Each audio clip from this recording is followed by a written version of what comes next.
안녕하세요. 결혼한 지 1년이 채 안 된 이제 20대 중반인 여자입니다. 결혼을 남들보다 일찍 했어요. 남편도 저보다 연상이기는 하지만 나이 차이가 많이 나지 않습니다. 저나 남편이나 아직 결혼하기에는 조금 나이가 어린 편인 걸 떠나서 아무래도 결혼이라는 게 서로 다른 두 집안이 만나 하나의 가족을 꾸리는 일이니 당연히 그 과정에서 의견 다툼도 생길 것이고 어려운 시간도 있을 거라는 건 진작에 알고 있었습니다. 말한 대로 쉽지만은 않을 거라 미리 마음의 준비도 다 하고 있었지만 이렇게 시작부터 이런 식의 고난의 시간이 있을 거라곤 상상하지 못했네요. 서울에서 나고 자란 저는 전문대를 졸업한 뒤 작은 무역회사에 취업을 했습니다.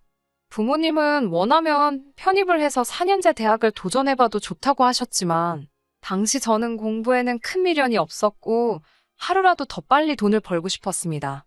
그래서 직장 생활을 먼저 시작했는데 거기서 지금 남편을 만나게 되었네요. 남편은 거래처 직원으로 영업일로 회사에 자주 들락거리는 사람이었습니다. 서글서글하고 인사성이 밝은 사람이라서 항상 사무실에 방문하면 직원들 한 명 한 명을 찾아가 인사를 할 정도였습니다. 저나 남편이나 각자 직장에서 제일 어렸고 같은 또래로 나이도 비슷했기 때문에 금방 가까워질 수 있었습니다. 비록 둘 다 직장인이었어도 회사 생활을 일찍 했을 뿐인 여타 다른 대학생들처럼 아직 한창 때의 20대였으니 남편과 저는 조금씩 인연을 쌓아가다가 가벼운 마음으로 연애를 시작했어요. 적어도 저는 그랬습니다. 연애하면서부터 결혼을 생각하고 만남을 시작하는 사람들이 제 또래에 얼마나 있을까요? 저도 그랬습니다. 처음엔 결혼까지 생각했던 건 아니었어요. 하지만 남자친구는 달랐던 것 같아요. 남자친구는 어려서부터 하루빨리 가정을 이루는 게 꿈이었다면서 사귄 지 6개월쯤 됐을 무렵 저에게 자기 집에 인사를 가자고 하더라고요. 저는 부담스러워서 싫다. 결혼하는 거 생각해 본 적도 없고 나는 하고 싶은 게 아직 많다고 선을 그었지만 남편은 제가 하고 싶은 거 다 하게 해준다며 결혼하자고 끈질기게 저를 졸랐어요. 솔직히 남편의 끈질김이 부담스럽기도 했지만 한편으로는 남편이 정말 저를 사랑한다는 생각이 들더라고요. 보통 저희 나이에 연애를 한다고 해도 결혼하겠다 저렇게 강렬하게 표현하는 사람은 없잖아요. 결국 저는 남편의 끈질긴 구애에 결국 알겠다 했고 남편의 청혼을 받아들였습니다. 대신 내가 직장 생활을 하게 되든 공부를 하게 되든 청혼하면서 내게 약속한 것처럼 내가 하겠다는 것은 꼭 다 하게 해줘야 한다고 했고 남편은 남자가 한 입으로 두 말 하지 않는다고 꼭 그러겠다고 했어요. 전 순진하게 그 말을 철석같이 믿었네요. 결혼 이야기가 오가면서 남편에 대해서 좀 더 알게 되었습니다. 시부모님의 경우 별다른 직장은 다니지 않으셨고 대신 물려받으신 땅과 상가에서 나오는 새로 생활을 하고 계셨어요. 상가라고 해서 엄청난 건 아니었고 두 분이서 생활하시기에 적당한 동네 근처 빌딩에 있는 꼬마 상가 정도였어요. 하시는 말씀이 적어도 당신들의 노후는 걱정하지 않아도 된다며 저희에게 어차피 결혼하기로 마음먹었으면 쓸데없는 걸로 질질 끌지 말고 빨리 해치우라고 하시더군요. 반면에 저희 친정에서는 결혼을 허락해주긴 하셨지만 걱정이 많으셨습니다. 아무래도 한참 예쁠 나이에 딸이 결혼을 한다니까 아쉽기도 하고 미련도 남고 그러셨던 거겠지요. 특히 친정어머니는 다시 한번 생각해보는 게 어떻겠냐며 저를 몇 번이고 말리셨어요. 제가 그러다 이렇게 날 좋아하는 사람을 다시는 못 만나면 어쩌냐 하니까 왜 그런 바보 같은 생각을 하냐면서 그런 걱정 때문에 하는 결혼이라면 절대로 하지 말라고 하셨어요. 하지만 자식 이기는 부모 없다고 제가 그렇게 하고 싶다 하니 결국 행복하게 잘 살라며 허락을 해주셨죠. 이게 아들 가진 부모와 딸 가진 부모의 차이인가? 그런 생각을 하면서 남편과 결혼을 진행하게 되었습니다. 결혼식을 올리기까지는 큰 어려움은 없었습니다. 적당히 생략할 건 생략하고 신혼집 같은 경우도 원래는 시댁에서 전세를 구해준다고 해줬었는데 적당한 매물이 많이 없었습니다. 마음에 안 드는 집에서 살고 싶지도 않았고 전세가가 애매해서 이럴 바엔 남편과 제가 조금만 더 노력해서 월급을 모으면 최소한의 대출을 끼고 전세가 아니라 자가를 할 수 있겠더라고요. 그래서 일단 급한 대로 월세로 나온 풀옵션 빌라를 알아보고 있었는데, 친정 부모님께서 그럴 바에는 두 분이 투자 목적으로 가지고 계신 오피스텔에서 시작을 하라고 배려를 해주셨습니다. 그래서 제가 그럼 세는 어찌할 거냐니까. 남편이 그럼 그 세는 자기가 자기 부모님, 그러니까 시부모님한테 받아서 주겠다고 하더라고요. 친정 부모님은 사실 아무것도 받고 싶지 않아 했지만 투자 목적으로 가지고 계신 거다 보니 아직 대출이 남아 있었거든요. 그래서 딱 한 달 상환금만큼만이라도 저희가 세 대신에 드리기로 정했습니다. 어차피 월세를 구해 들어가려 했으니 세가 발생하는 건 당연한 일이었고, 생판 모르는 사람 집에 보증금까지 넣어서 들어갈 바에야 친정부모님이 가지고 계신 오피스텔에 들어가는 게 저희 입장에서도 훨씬 경제적이었지요. 다행히 시부모님도 그 부분에 있어서는 동의를 해주셨기 때문에 모든 것이 잡음 없이 흘러갔습니다. 하지만 생각지도 못한 곳에서 시부모님과 부딪히게 되었어요. 그건 바로 혼인신고 때문이었습니다. 저는 결혼한 부부가 혼인신고를 하고 사는 건 너무나 당연하고 상식적인 일이라고 생각했어요. 그래서 이 문제를 시댁과 상의해야 할 필요성을 조금도 느끼지 못했습니다.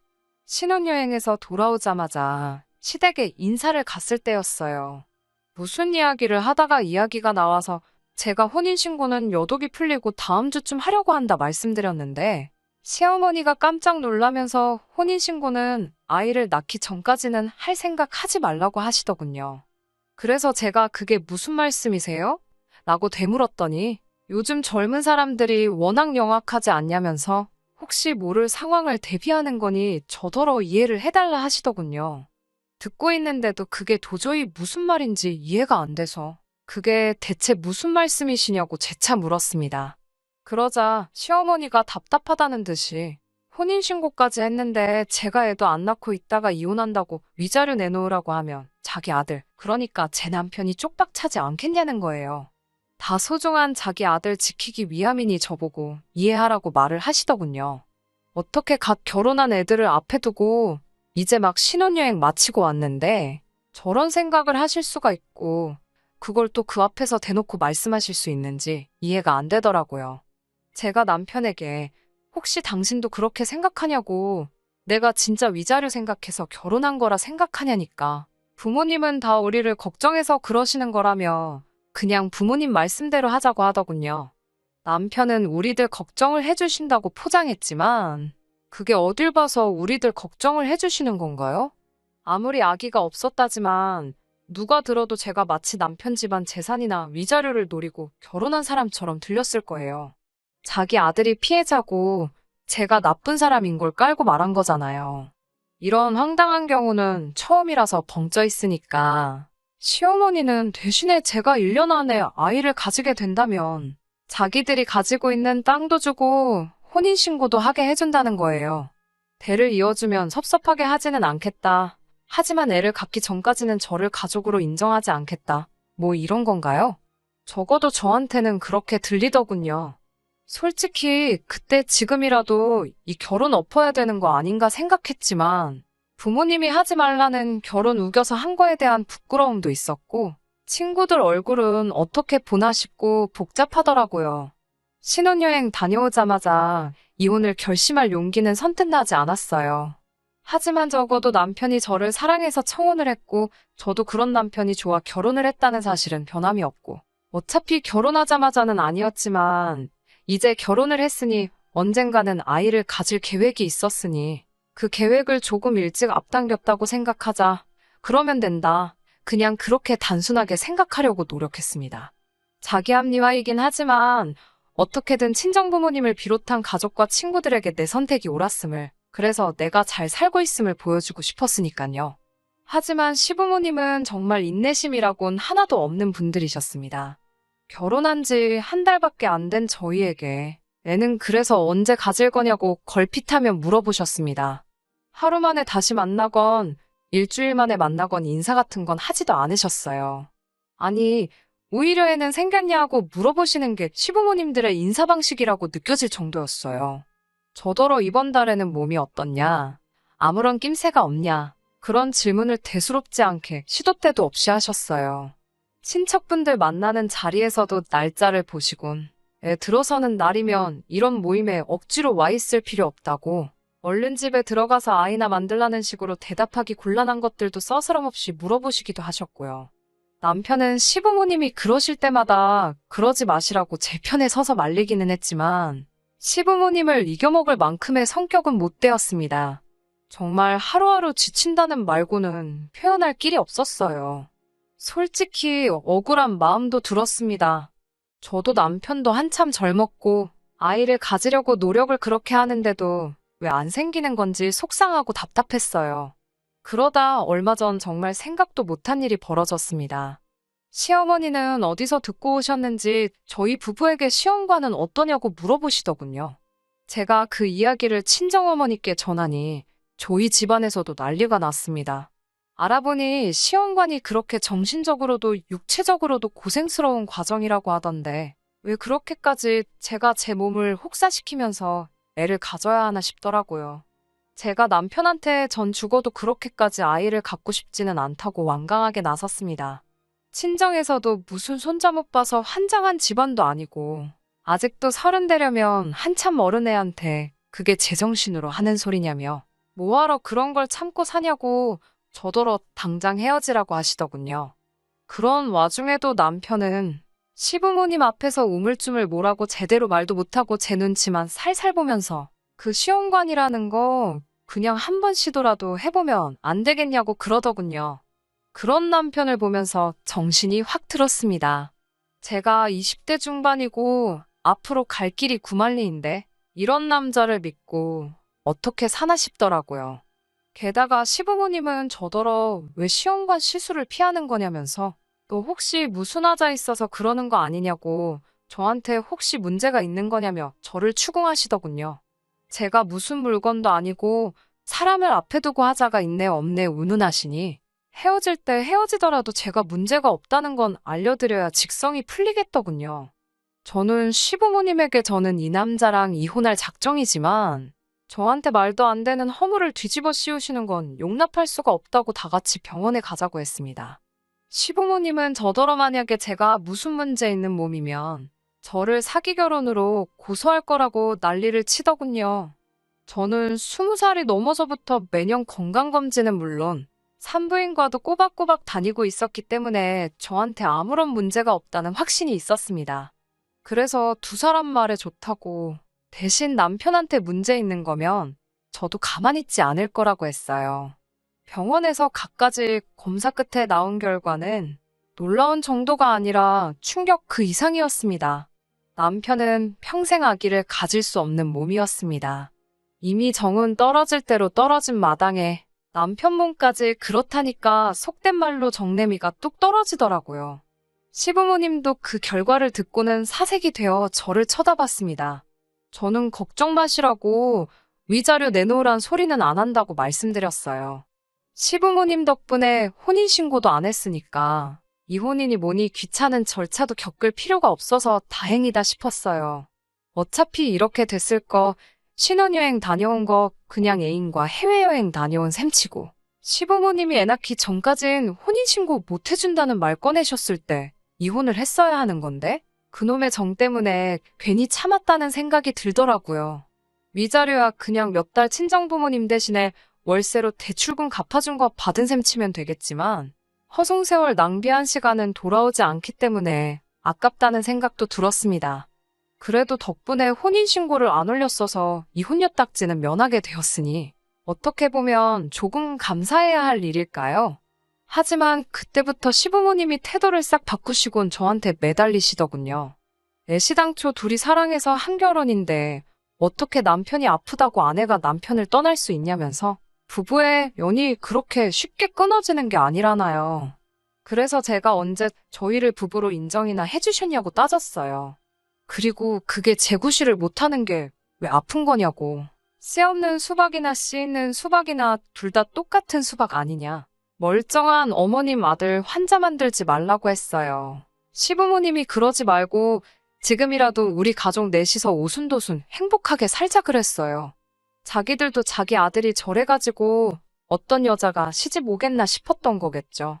그 와중에도 소름 돋는 건 애를 못 낳는다는 걸 알자마자 그 사이에 또 계산을 한 건지 넷이서 같이 살자고 제안하셨다는 거죠. 대를 이어줄 자식을 지 자식 문제로 못 낳게 되었다지만 그 와중에도 한 푼 손해는 보고 싶지 않으셨는지 넷이서 살자는 말인즉슨 저보고 들어와서 살면서 자기들 수발 들으며 시집살이 하라는 뜻이잖아요. 그 와중에도 그런 생각을 했다는 게 순간적인 기지로 나온 게 아니라 이미 남편 결혼한다는 이야기 나왔을 때부터 언젠가는 은근슬쩍 합가를 하려는 계획이 있었다는 것도 다 티가 나더라고요. 하지만 제가 남편의 가머니설에 속아 넘어가 이런 수모까지 당한 것도 억울한데 또 바보짓을 할 리가 있나요? 저는 시부모님을 정중히 밀쳐내고 어디 한 번 씨도 없이 손자손녀 쑥쑥 낳아주는 며느리 어디 한번 잘 찾아보시라고 덕담해드렸습니다. 그런 기적 같은 일을 행하는 며느리면 아마 어머님도 모시고 살아줄 거라고, 혼인신고도 하지 말라면 시키는 대로 안 해주지 않겠냐고, 혹시나 만약에 정말 그런 며느리 찾으면 저한테도 꼭 소개시켜 달라고 했어요. 그런 사람은 실제로 존재할 수 없다는 걸 너무나도 잘 알기 때문에 빈정거리려고 한 말이지요. 그리고 그 길로 남편한테도 집에서 하루라도 빨리 짐 빼고 나가 달라고 했어요. 아무래도 너는 평생 너네 부모님 곁에 있어야 할 팔자인 것 같다고 덕담 한마디 해주면서요. 친정 부모님도 검사 결과를 듣더니 하늘이 도왔다며 아무런 걱정 말라고 제 결정을 지지해 주셨습니다. 사실 하지 말라는 결혼 억지로 해놓고 이게 무슨 꼴이냐고 한 소리 들을 줄 알았는데 그래도 제 기분 생각해서 말해주는 건 부모님밖에 없다는 생각이 들었어요.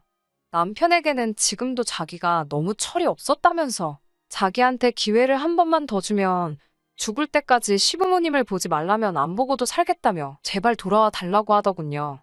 아직 나이도 어리고 부모님 지원이 필요한 상황에 두 분을 거역할 수가 없어서 그랬던 거라고.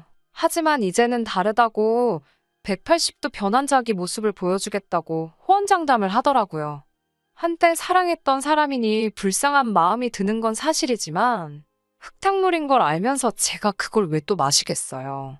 인생 공부 진하게 했다 생각하고 정말 저를 환영해주고 사랑해주는 가족을 가진 상대방을 만날 때까지는 저도 제가 하고 싶은 일을 찾아서 즐겁게 살 작정입니다. 들어주셔서 감사합니다. 끝까지 들어주셔서 감사합니다. 오늘의 사연은 여기까지입니다. 구독과 좋아요, 알람 설정 부탁드리고 더 좋은 사연으로 다시 찾아뵙겠습니다. 감사합니다.